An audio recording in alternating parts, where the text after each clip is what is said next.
Ini adalah penjara paling aneh yang pernah saya lihat. Pria dan wanita berada di satu sel yang sama, kamar mandi dan toilet yang sama. Mereka menggunakan bersamaan. Tidak ada seorang pun di sini yang bertanya tentang privasi.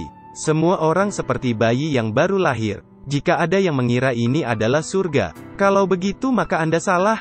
Setiap saat Anda akan dipukuli tanpa ampun di sini. Alasannya hanya karena penjara itu menyenangkan. Ada 3 senapan otomatis di atas. Kalau ada yang ingin melarikan diri, dalam hitungan menit dia akan tertembak senapan ini. Pemeran utama Mona baru saja masuk ke penjara ini. Salah satu kepala petugas menjerat lehernya dengan tali, membuatnya berlutut di tanah. Kepala penjara mulai membuka resleting pakaian. Mona tahu apa yang ingin dilakukan kelapa ini.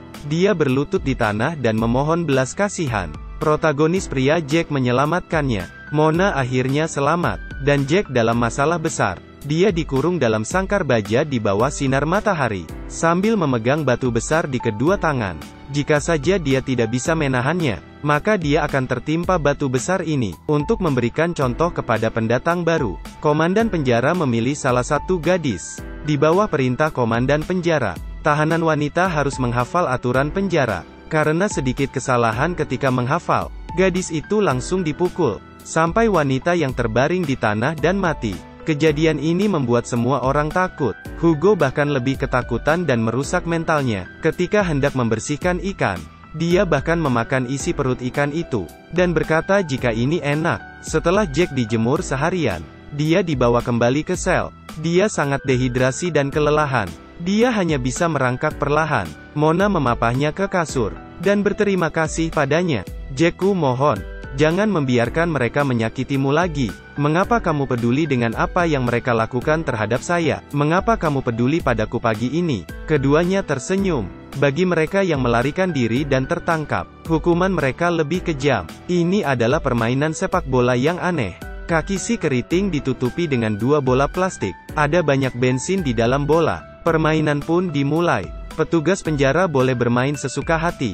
Dia harus mencoba untuk memastikan bahwa minyak dan gas dalam bola tidak bocor. Tetapi petugas yang bermain terlalu banyak. Dia tidak bisa berdiri bahkan ketika dia ditendang. Apalagi menjaga bola. Mona tidak tahan melihatnya. Jack membalikkan kepalanya. Karena ini adalah permintaan petugas. Itu membuat para tahanan merasa takut dan jangan berani berpikir. Setelah beberapa saat si keritingnya lelah dan tidak bisa berdiri. Dia tertunduk di tanah. Saat itu juga komandan penjara langsung menyalakan api ke tanah. Dengan ledakan keras bola plastik, si keriting terbakar menjadi abu. Ini adalah hukuman untuk tahanan yang melarikan diri. Setelah semua orang tertidur di malam hari, Mona baru berani menggunakan kamar mandi. Jack membantunya berjaga di pintu. Saat itu beberapa penjaga datang. Jack belum sempat berbicara, mereka langsung menutup mulutnya. Petugas penjahat tua masuk ke kamar mandi, dan bersiap melecehkan Mona. Tetapi Mona langsung menendang kemaluannya. Si petugas tua ini kesakitan. Mona bergegas keluar dari kamar mandi, dan jatuh ke pelukan petugas komandan botak. Untungnya mereka hanya masuk dan tidak melakukan apapun. Jack langsung memeluk Mona dan menenangkannya. Hal paling menakutkan di penjara adalah game Battle Royale. Ini adalah permainan kucing dan tikus. Kali ini sebanyak 5 orang dipilih.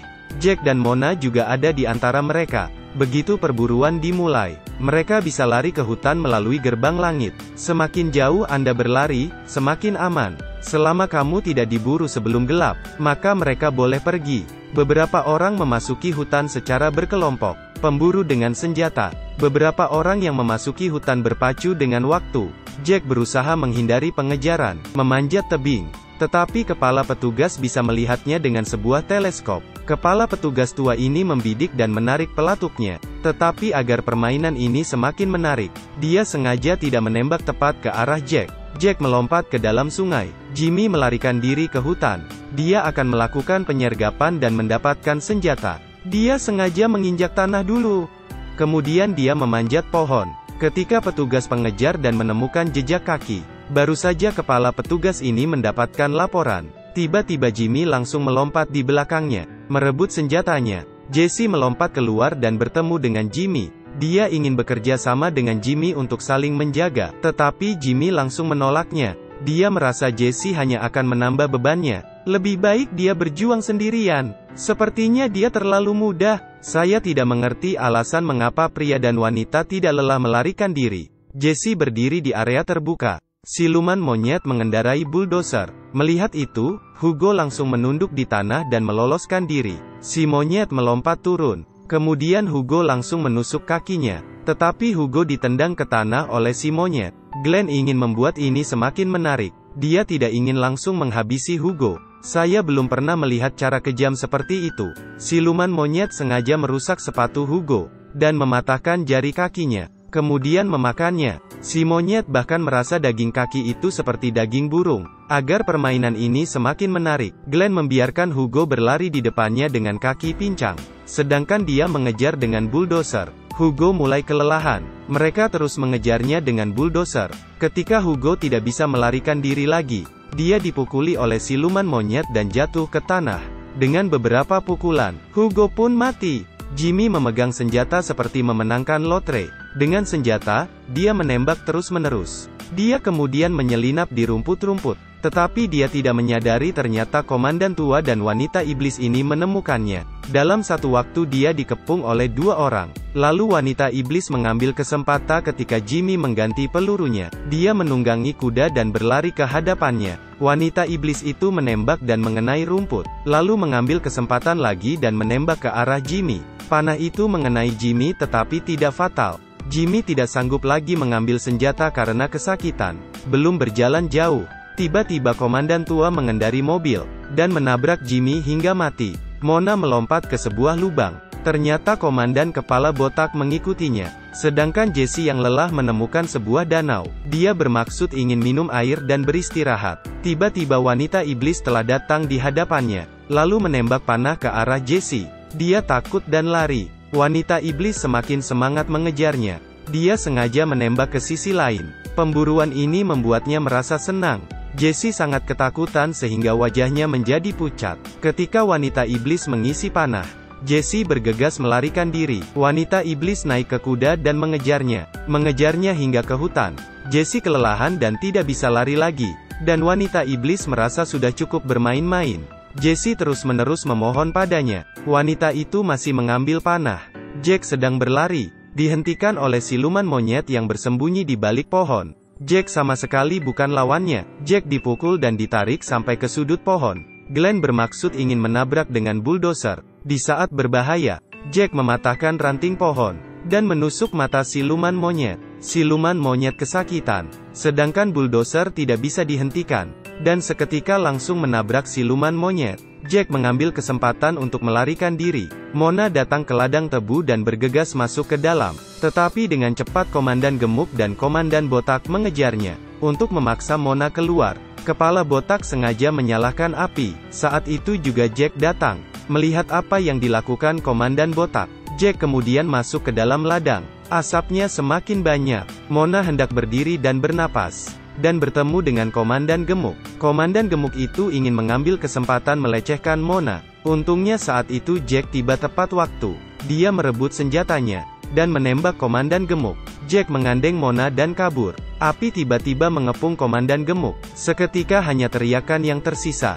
Komandan botak melihat mereka kabur. Dia tidak sempat mencari si gemuk dan mengejar mereka dengan pisau besar.